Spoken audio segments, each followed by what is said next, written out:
Hello there, a very good evening to you and a very warm welcome to this exclusive segment conducted by Rupavahini. Now, we are here to discuss a topic that is of vital importance to the lifestyles of humans around the world. Now, there are current social trends that have harmful consequences. Now, the main aim of today is to discuss on how we can provide effective measures to counter these harmful consequences. Now, I am very privileged and very honored to have with us here today two very distinguished guests. So let me warmly welcome Reverend Dr. Basnagoda Rahula Thero, who is a professor of English at the Lone Star College, Montgomery. He's also the author of books that incorporate Buddhist lifestyle, Buddhism, the Buddhism philosophies into how you can live a good lifestyle, and he's also the president of the Houston Buddhist Vihara. Then let me also extend a very warm welcome to Professor Tony Fuller, who is a professor in communication at the Lone Star College, Montgomery, and several other major colleges.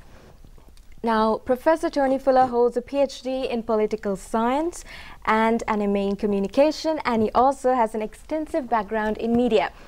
But he also has a very long interest in lifestyles and how you can incorporate a healthy lifestyle. So without further ado, let us get started. And Reverend Thero, let me ask you, how does Buddhism philosophy, how does the teachings of Buddhism connect to a good lifestyle, good eating habits? Right. Yes, Nitya, that's a very, very interesting and very much relevant question. A lot of health problems that related that we find in today's society we did not have during the Buddha's time, but Buddha addressed the healthy eating in a way that that was appropriate to that society. For instance, the rich people maybe during the Buddha's time they ate a lot and they gained weight, and they were obese and overweight. So Buddha addressed that issue. So on one occasion, Buddha said, look at me, I eat only one meal a day, and I'm very healthy and I'm very strong. You also eat one meal a day and be healthy and strong. So in that way, Buddha talked about calorie restriction, and now a lot of research have been done in the field of calorie restriction and healthy life. So scientists now say that people live a long life and they postpone aging and age-related diseases if they eat in a controlled way. And so this is one of the things that Buddha addressed. So this healthy eating is a very, very important topic in the Buddha's teaching, and Buddha has talked about that. Okay, that was very insightful. Professor, now let me ask you, Thero mentioned about how Buddhism incorporated its philosophies into a healthy lifestyle. What is the Western concept on this? What is the Western world currently engaging in the context of healthy lifestyles and healthy eating? What are the popular trends? That's a huge question, and in the United States there's a lot of debate about that. So if you go from California, which I just visited 2 weeks ago, you have many people that are very interested in eating healthy.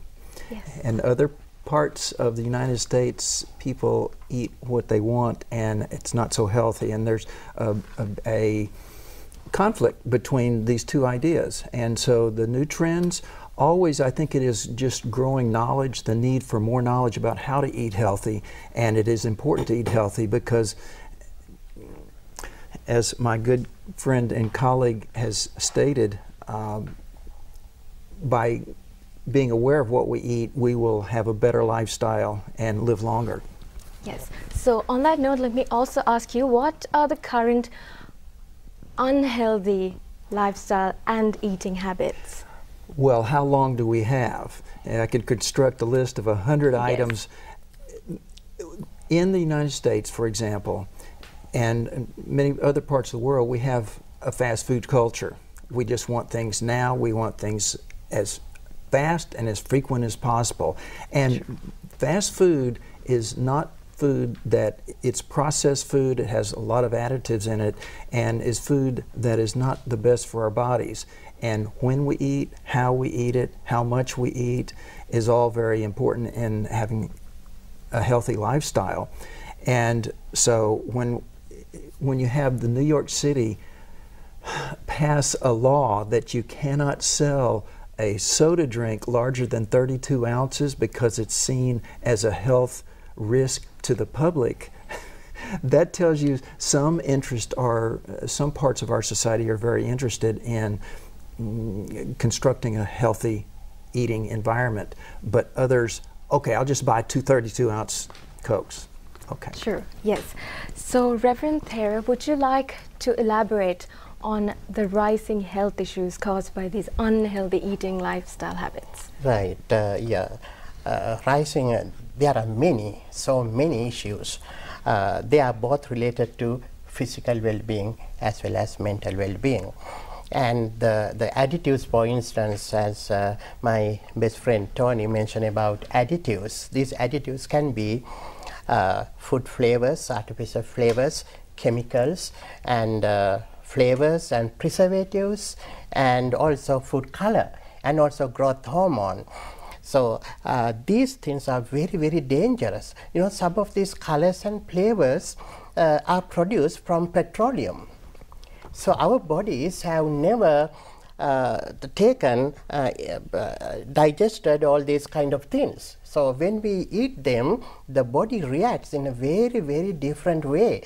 For instance, body cannot absorb them, so that body rejects it. Then you get allergy, headaches, asthma, and also diabetes, obesity, brain damage. Some children cannot concentrate. Okay, they cannot sit properly. They have hyper. These are related to these artificial food additives, particularly food color and flavors. Therefore, all this junk food create numerous health issues, from organ failure, from allergy, from brain problems, and numerous kind of health issues. That was very insightful. Now, Professor, let me ask you a question on how, now the Reverend Thero mentioned on all the harmful effects of these mass-produced, let's say, genetically engineered food and all of that. Why is it still being produced? Why aren't people taking a measure against this? How is it still such a huge part of our world? Well, it's a great question, and much of what we do as human beings is we want to have control over our environment. And many people say, I like the way this tastes. I'm going to eat it, drink it, and because it tastes good. And they're not thinking about the negative consequences of not eating healthy. In fact, there was a documentary 5 or 10 years ago that was stating that someone just stayed on a fast food diet. That's all they ate for 30 days, and their health significantly deteriorated. Right. Yes. So let me also ask you on what the U.S. is currently doing in this regard. Has it taken any form of measure by using federal policies or any changes that it's currently implementing? Well, the FDA, the Federal Drug Administration, is a major agency in the United States, and they've been in existence since the early 1900s. And they are supposed to regulate what goes into products, and there's many complaints that they take too long to regulate it.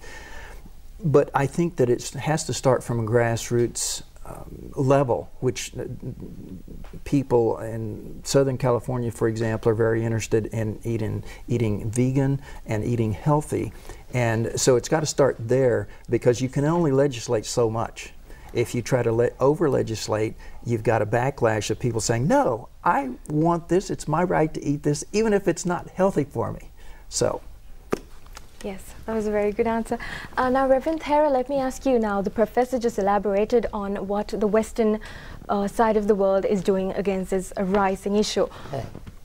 What is Sri Lanka currently doing at the moment, or what is it that we have to look into to take steps to make a better difference in our side of the world? Yes, I have heard that the government is taking steps to help people eat healthy food. That's a very, very good trend. So we have to make this trend very strong, and we need to make people aware of that. So the main problem lies here in the way that people do not understand the adverse effects of eating all this junk food and the food with chemicals, right? So that the best thing is people needs to be aware of that. A kind of an education for this program is beneficial in that way. At the same time, the right message should be conveyed to the people by knowledgeable people, including the government and the monks and doctors and educated people. They have to convey that these kinds of foods are not healthy. They are not, it can satisfy your taste, of course. It's convenient, it's cost effective, but in the long term, it is not an investment. If you eat healthy food, that in the long term, it's an investment. You know, a lot of people go bankrupt because they are sick, okay? We need to convey that correct message to the community. Reverend Thero, let me ask you what Sri Lankans can do in the smallest level of, making a difference in their homes. Right. So, yes, instead of buying and eating all this junk food, okay, they have to come to a resolution, right? So, instead of pointing the finger at others, so you are responsible for my health issues, right? The Buddha always said that you have to take responsibility. You have to take responsibility. There is a problem here, so I have identified problems. I have to take steps to correct that problem. So in that way, I think one of the best choices is for people to grow their vegetable and fruit. You know, Sri Lanka, so whenever I come here, and always I think that Sri Lanka is a very blessed country because of this soil. You know, in the United States, I have a garden, so I have to put organic fertilizer. But here, I have seen, you see all these trees, fruit trees and vegetable, they grow. You just put a seed, they grow. So take advantage of this opportunity. You start growing your vegetables, your fruit in your backyard. So once you do that, it becomes a hobby and you enjoy this. You are promoting life. When these trees, plants grow, you enjoy it. So that is one of the options that you can do to promote your own health issues, health problems that come from all this bad eating.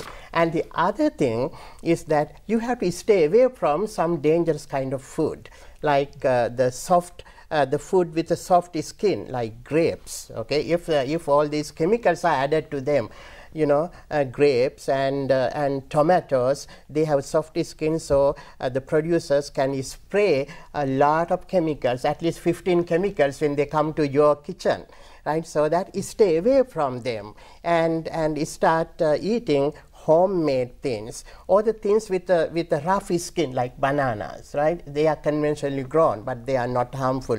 So these are some of the steps. This is a topic that we need time to discuss, but briefly, these are some of the steps that will help you prevent all these some of these health issues coming from eating unhealthy food. Yes. So now let me ask the professor on that context. What are your ideas on home gardening, and how is home gardening, a growing trend in the United States at the moment as well?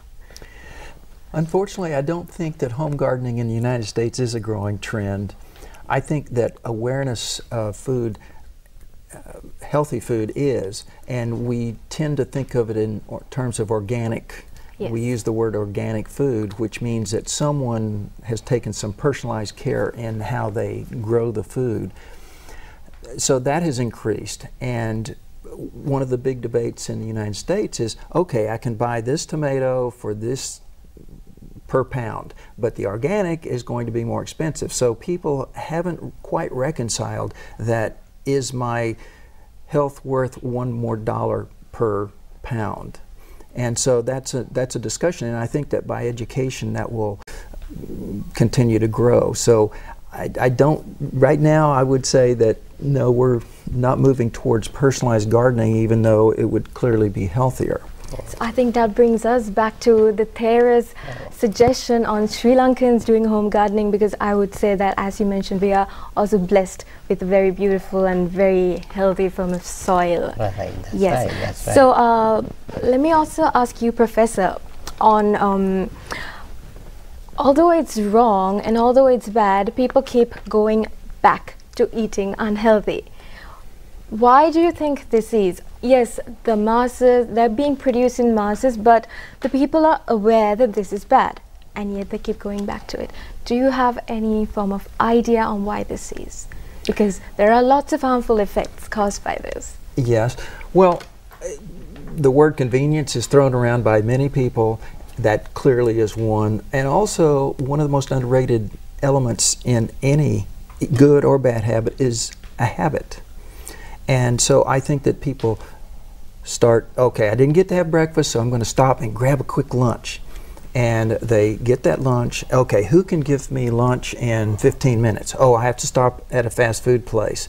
And you get that, and so your body is saying, hey, but I should have eaten 4 or 5 hours ago, and I should have eaten something healthy, but now I feel full. And so the clock is ticking. You start doing that, and all of a sudden you've developed a habit of not eating breakfast, and then you go to fast food place. It is less expensive and it's quick, it's convenient in our ever increasing pace society.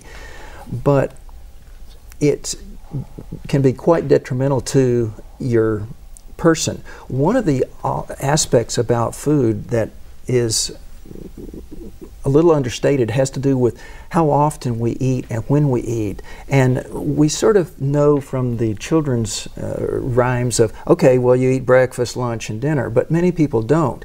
Breakfast, if you eat breakfast, there was a study conducted many years ago with a small number of people, but there were 3 groups. The first group, they were all men. The first group ate 2,000 calories for breakfast. The second group of men ate 2,000 calories throughout the day, and the third group ate 2,000 calories for dinner. That's all they ate. The result was the first group that ate it in breakfast lost weight. The second group mostly lost weight, but they basically stayed the same. The third group that ate the same number of calories gained weight.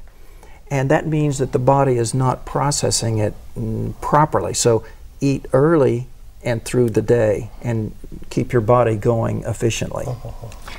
Yes, thank you, Professor. Reverend Thero, let me ask you, what are your ideas on what the government is currently doing to battle this issue of unhealthy eating?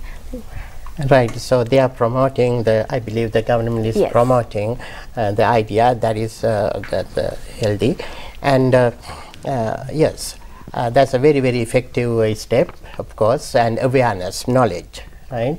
Knowledge and awareness is very important so that people will understand that, and through the media this knowledge should be further, you make things strong by promoting through media, through schools, and students and teachers should know these things very well, and also monks should convey this message to the society. So in that way we have to promote this healthy eating and negative consequences and benefits of healthy eating. So we have to promote, and we have to do these things in a stronger way in future. Yes, Thero, let me also ask you, Sri Lanka is currently facing a massive problem on garbage disposal. So what can we all as individuals do in the context of our homes? Right, so we can of course incorporate this garbage into our cultivation of our vegetables or even fruit. For instance, I don't recommend that we use all the garbage. For instance, some rotten food and fruit and other food items may have some bacteria and some diseases, so which may not be beneficial to the plants, but you can use leaves, branches, and these things you can keep them at home for some time, and you can keep them in plastic bags, and you can use them when you grow your vegetables. So in that way, a certain amount, a certain portion of your garbage can be used to cultivate your vegetables. Not all of them, but some of them. So in that way, we can, if not we can get rid of this garbage problem completely, at least we can reduce this garbage problem by using these things in your cultivation of vegetables in your backyard or front yard or in your at home. Yes, thank you very much, Reverend Thera. Now, Professor, let me ask you, what is the contrast between food consumption in the West and the Asian region?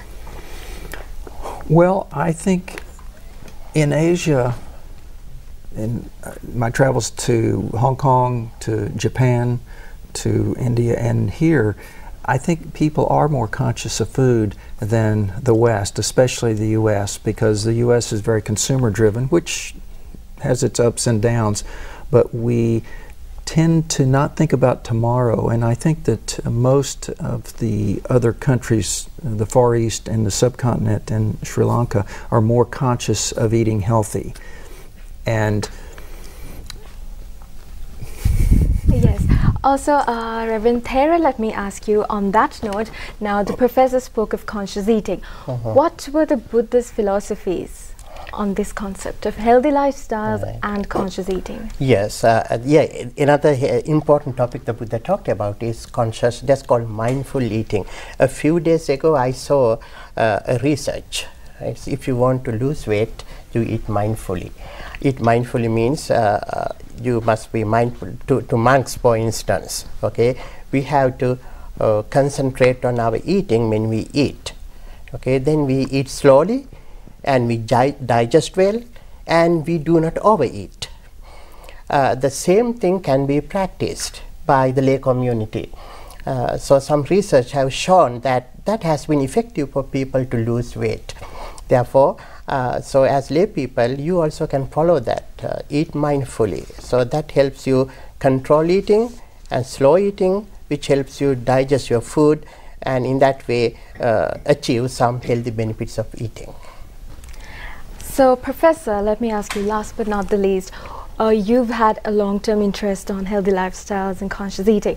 What is your advice that you can give to Sri Lankans?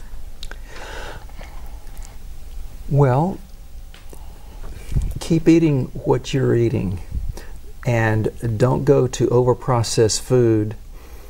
And I would say it doesn't mean that you cannot eat something that you know you shouldn't eat, but go ahead, because it's about a balance. If you have 1 or 2 meals or 1 day a week, in the U.S. they call it a pig out day, where you eat anything you want, but the rest of the week you eat healthy. And that's okay. It's when you go over that line and you have too much of food that's unhealthy for you that the problem exists. If you look at the nations in the world that are most obese, the U.S. ranks right up there. And there are other reasons for that, but one of those has to do with the diet and the unhealthy diet that we eat because we're not conscious of it. So I would say eat healthy, try to get exercise, and be well. Very insightful, very constructive advice.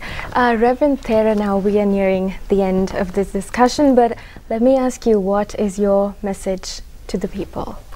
Yes, my message is that, we say, if somebody asks you a question, whom do you love most? Most of you would say, my parents, my spouse, or my children, like that. But you must know, of course, most of you know that there is another person whom you love most.